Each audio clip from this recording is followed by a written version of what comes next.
Alam bawah sadar, Evenkanet Prison. Salam jumpa.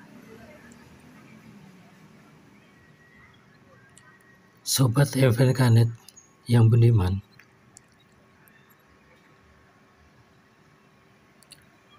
alam bawah sadar, pikiran bawah sadar, atau ketidaksadaran terdiri dari proses dalam pikiran yang terjadi secara mendadak dan tak ada dalam mawas diri, dan meliputi proses ingatan, peminatan, dan motivasi pikiran.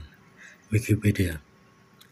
Selama ini, sobat telah menonton video-video sebelumnya sudah mengetahui apa itu pikiran sadar, apa itu pikiran bawah sadar.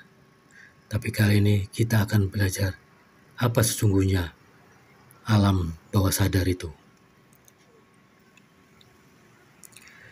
Menurut teori psikoanalisis Sigmund Freud, pikiran bawah sadar didefinisikan sebagai kumpulan perasaan, pikiran, dorongan, dan ingatan yang berada di luar kesadaran.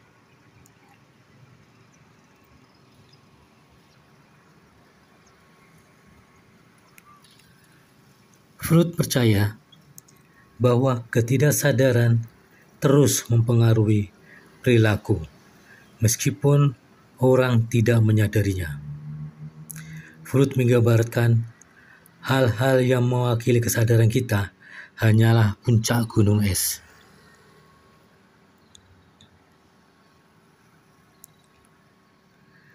Sisa informasi yang berada di luar kesadaran sadar terletak di bawah permukaan. Meskipun informasi ini mungkin tidak dapat diakses secara sadar, tetapi memberikan pengaruh terhadap perilaku.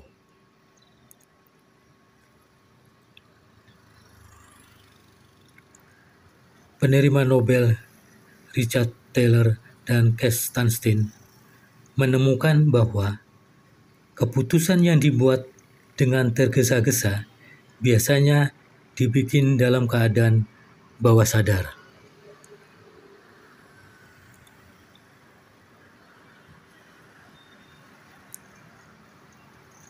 Apakah kita membuat keputusan tanpa memikirkannya secara sadar?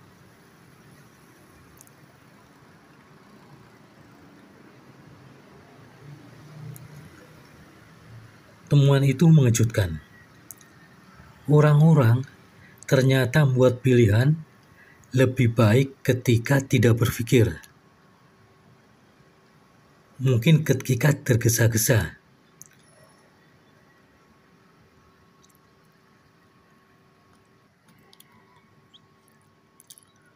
Para peneliti berpendapat, ini terjadi karena proses pemikiran bawah sadar kita lebih tak terbatas ketimbang pemikiran sadar, yang membuat sistem kognitif bekerja keras.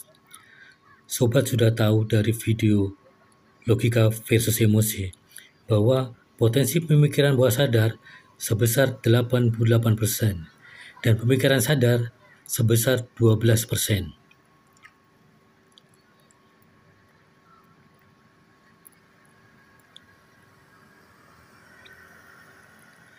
Proses bawah sadar seperti intuisi berfungsi secara otomatis dan mensintesis berbagai informasi kompleks.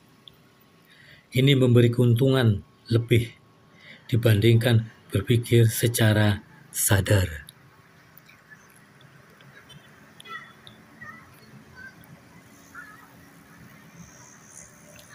Dorongan seperti itu dijauhkan dari kesadaran karena pikiran sadar manusia sering melihatnya sebagai hal yang tidak dapat diterima atau tidak rasional atau hal yang jelek atau negatif.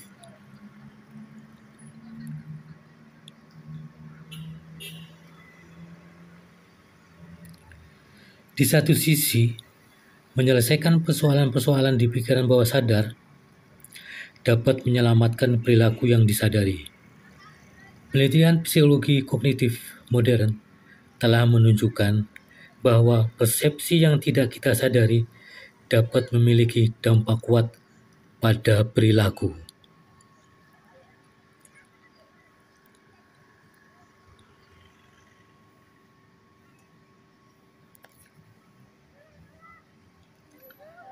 Melatih pikiran bawah sadar.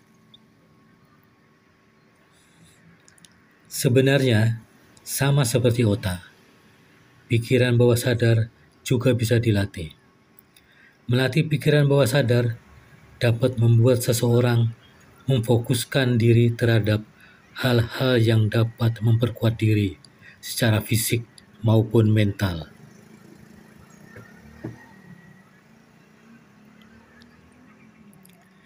Berikut ini langkah-langkah melatih pikiran.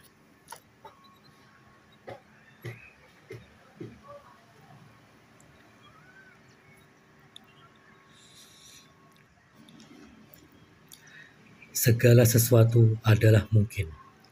Langkah pertama, dalam menciptakan perubahan besar dalam hidup adalah percaya kalau segala sesuatu memiliki kemungkinan. Sobat mungkin bisa mencobanya dengan melakukan hal-hal yang belum pasti mendapatkan respon atau melakukan hal-hal yang dianggap tidak mungkin.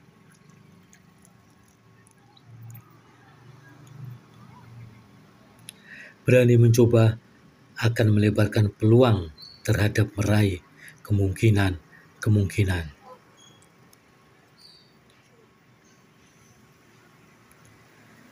Jangan biarkan ketakutan orang lain menimbulkan keraguan. Ketakutan orang lain adalah bentuk proyeksi dari situasi mereka sendiri dan ini tidak ada hubungannya dengan sobat. Beranikan mencoba hal-hal yang orang lain gagal. Ingat, orang lain gagal, sobat belum tentu.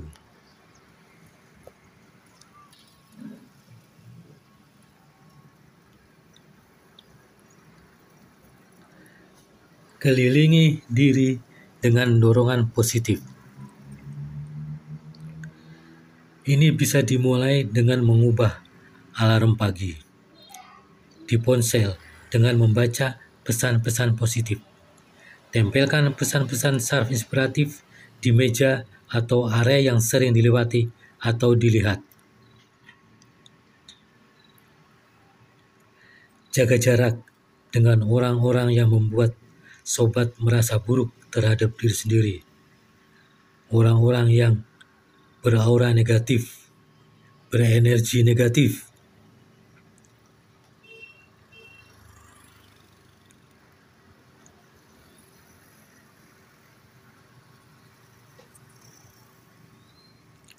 Lepaskan keterikatan. Terkadang kita ingin segala sesuatu berjalan sesuai dengan rencana. Dan ketika itu tidak berjalan sesuai dengan rencana, kita mulai berpikir hal tersebut tidak akan berhasil.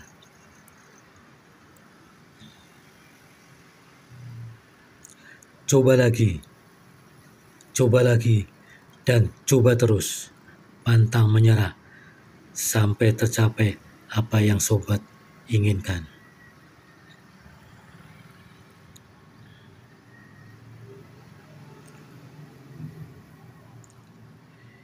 Bebaskan diri sobat dari segala keterikatan dan konsep-konsep yang pakem.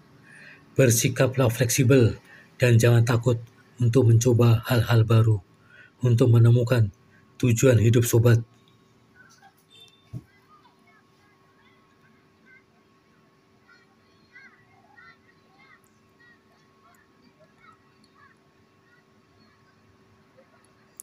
Hidup akan selalu mengejutkan. Alih-alih terikat secara obsesif pada setiap detail kecil yang bekerja sesuai dengan cara yang sobat pikirkan. Terbukalah untuk potensi dan kemungkinan. Bahkan jika itu adalah sesuatu yang tidak pernah dibayangkan sebelumnya.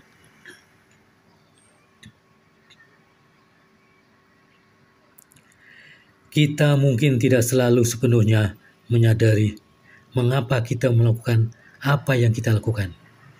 Tapi ini mungkin karena kita tidak selalu memperhatikan sinyal-sinyal atau motivasi pikiran kita.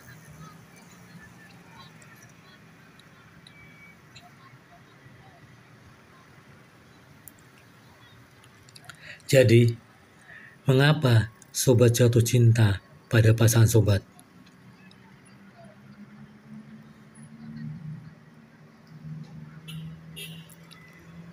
Mungkin karena dia membuat sobat merasa kuat dan aman, membuat sobat merasa tertantang, atau karena dia wangi.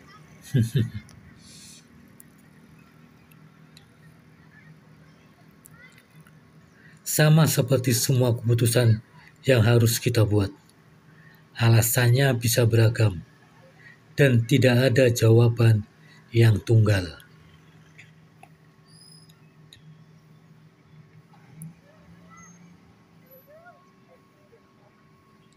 Yang jelas, tidak mungkin sobat mengambil keputusan hanya mengandalkan pikiran bawah sadar semata, tetapi kombinasi antara pikiran sadar dan pikiran bawah sadar. Sobat pernah dengar atau baca pesan dari KPU? Dalam Pilpres, Pilkada, atau pemilihan wakil rakyat,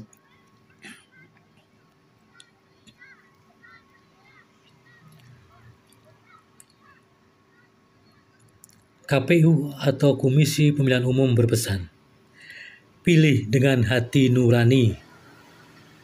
Tepat sekali, ternyata KPU sudah memahami peran penting dari pikiran bawah sadar.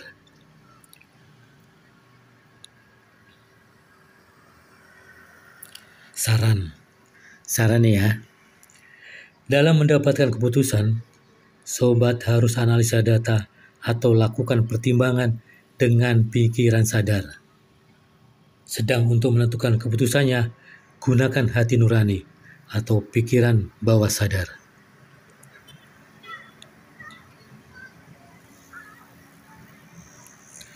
Materi ini bersumber dari Magda Osman, seorang peneliti psikologi eksperimental, dalam website bbc.com. Dr. Rizal Fadli, dalam website halodoc.com.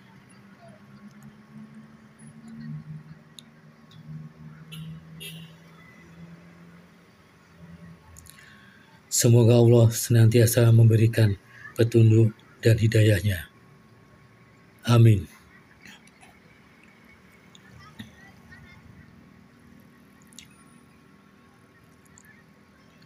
Salam damai, bahagia selalu.